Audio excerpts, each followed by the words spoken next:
About your final year, although yun nga, hindi ka masyadong naglaro this season. And ano yung masasabi mo na great, yung pagiging grateful mo sa paglalaro mo sa UP? Your thoughts? Your thoughts, yeah. Thoughts lang po. Thoughts na. Top ko yung already na. Yeah. Ayun po, go live. Yeah. Go ahead. Sorry ah. Sorry. Sorry. I would say, since kaming tatlo parang same kami nag-start. We entered UP, we played in UP almost parang sabay. Hindi yun madali. We witnessed seeing the crowd empty, coming to now, seeing the UP community filling up the arena. It makes our heart... Ako kasi parang, I would say, my chest is gonna explode.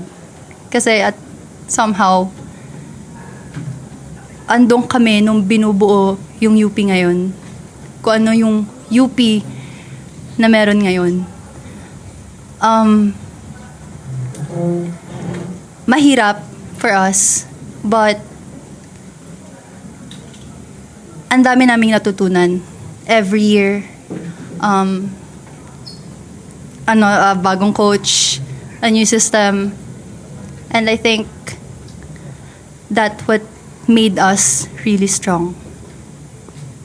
Thank you so much, Joanne. Ira, you have 16 points on PP attacks, 1 service ace, 11 digs, and 17 excellent receptions in your final UAP game. So, 5 seasons.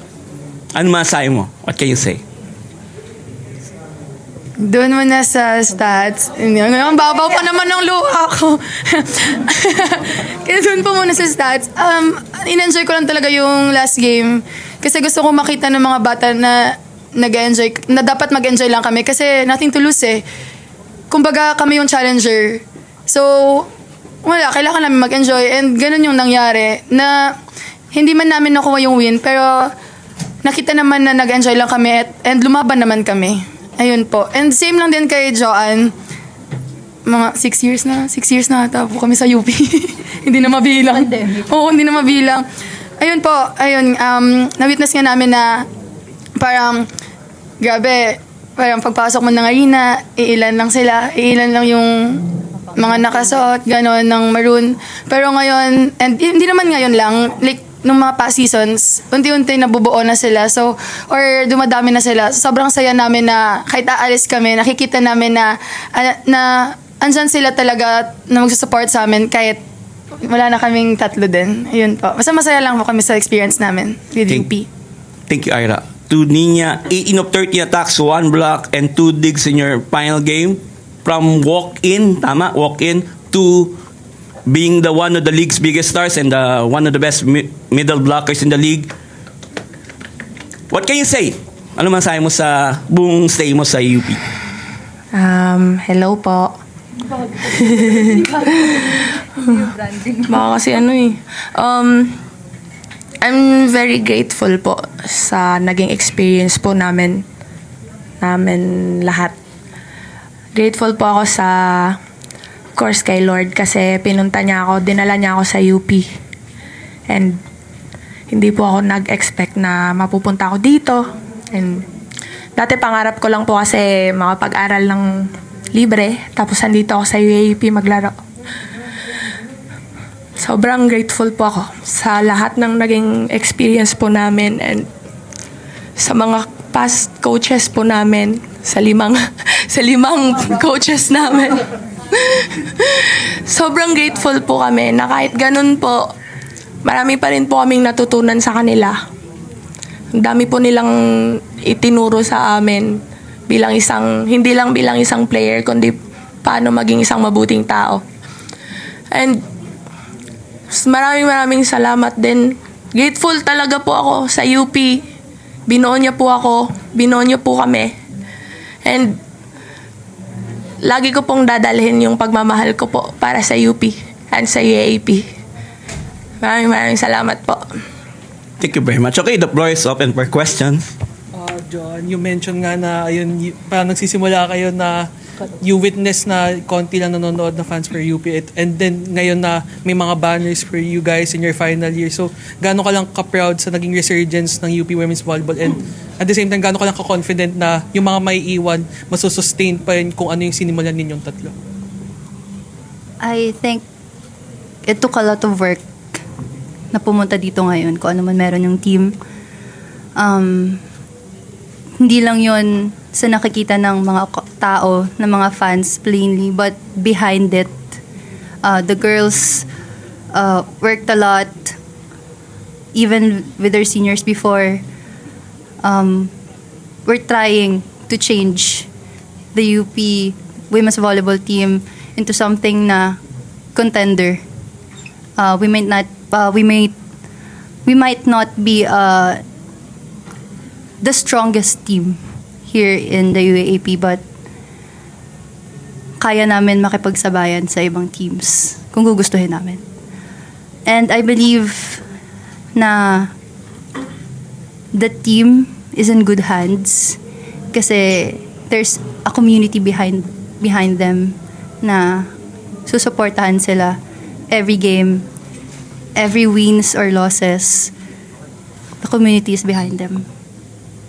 And to Ninya, ayun nga, from being a walk-in tryout lang sa UP to becoming, as mentioned earlier, to becoming one of the league's best middle blockers, gaano ka lang ka-grateful sa trust na binigay sa'yo ng UP community na, yun nga, walk-in lang, pero at the end of your 5-year career, may iwan ka as, para maalala ka as one of the best middle blockers na naglaro for UP. Ano naman masasabi mo sa tiwala ng UP? Ay, okay. Ay, sorry po, there's been a misunderstanding. Sabihin ko na lang kayo, recruitment po ako ni Coach Okomo po, pero even though, whatever. Grateful po. As in, ngayon po yung nararamdaman ko. Sobrang grateful pa rin po ako. Kasi, despite naman po sa lahat ng napagdaanan po ng team, hindi naman po kami darating dito kung wala yun. Grateful po ako na binigyan ako ng chance na makapaglaro dito. And of course, kay Coach Okumo, grateful po ako sa kanya kasi dinala niya ako sa UP. Kay Coach Shaq, kay sino yung next? Kay Coach O. Of course, lalong-lalo na kay Coach Bok. Miss ka na namin. Balik ka na. Balik ka na. Di na kami galit. Of course, kay Fabio po. Lahat po yun sila.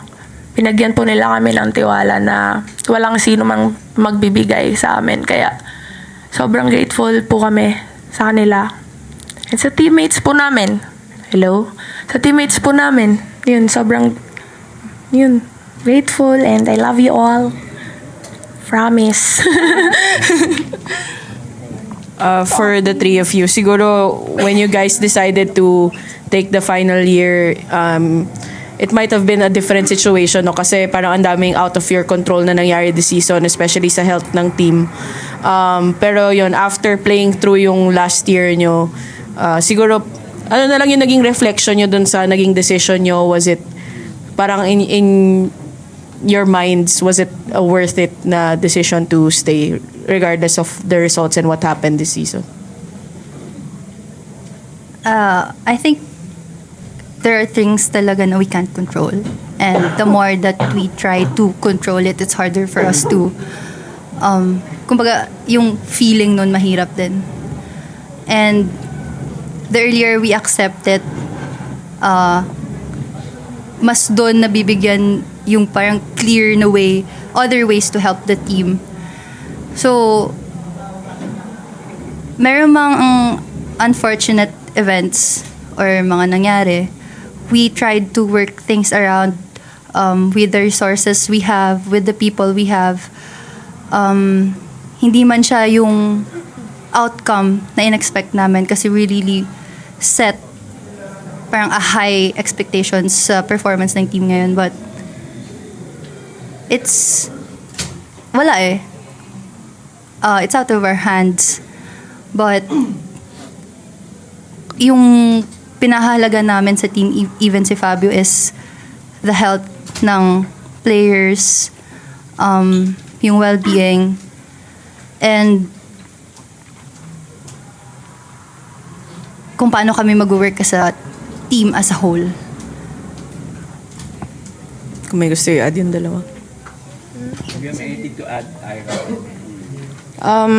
Of course po, worth it pa rin po naman. Kasi kahit na hindi man yun yung ginusto naming naging result, meron pa rin po kaming natututunan. Yun naman po yung importante. At sinubukan po namin. Sinubukan namin lumaban sa lahat ng laro namin. Yun naman po yung mahalaga eh. Yung sinubukan at may matututunan ka sa bawat laban. Amen.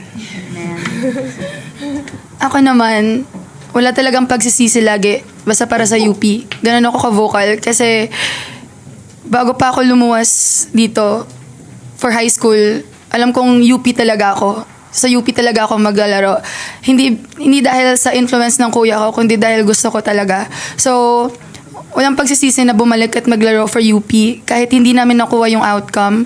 Kasi madami kami natutunan. Kasi ako personally, mas madami akong natutunan talaga as a person, as an athlete. Kasi sa 5 coaches, yun palang plus points na yun as a player kasi iba-ibang sistema, iba-ibang experiences na adapt namin and natuto kami kung paano yun i-work and kung paano i-accept. So, yun, di man nakakuha yung outcome pero playing for UP, walang pagsisisi lagi. Ganun po. And of course, for the three of you, the next chapter tomorrow will be the start of applications for the PVL draft. Siguro at this point, meron na ba kayong masashare sa amin ng mga official decisions nyo moving forward after UP? Ako, tanda na din. It's time for the kids and for the remaining players to show what they got. Kasi, kumbaga, ako, I serve my purpose na din talaga for UP. And sana talaga po nakita nila and na-appreciate nila kasi every game, hindi lang naman ako, lahat ng players, pero alam ko kaming tatlo, every game talaga binubuhas namin kung anong kaya namin. So, yeah, it's time to take the next step na po talagang magpa-draft po.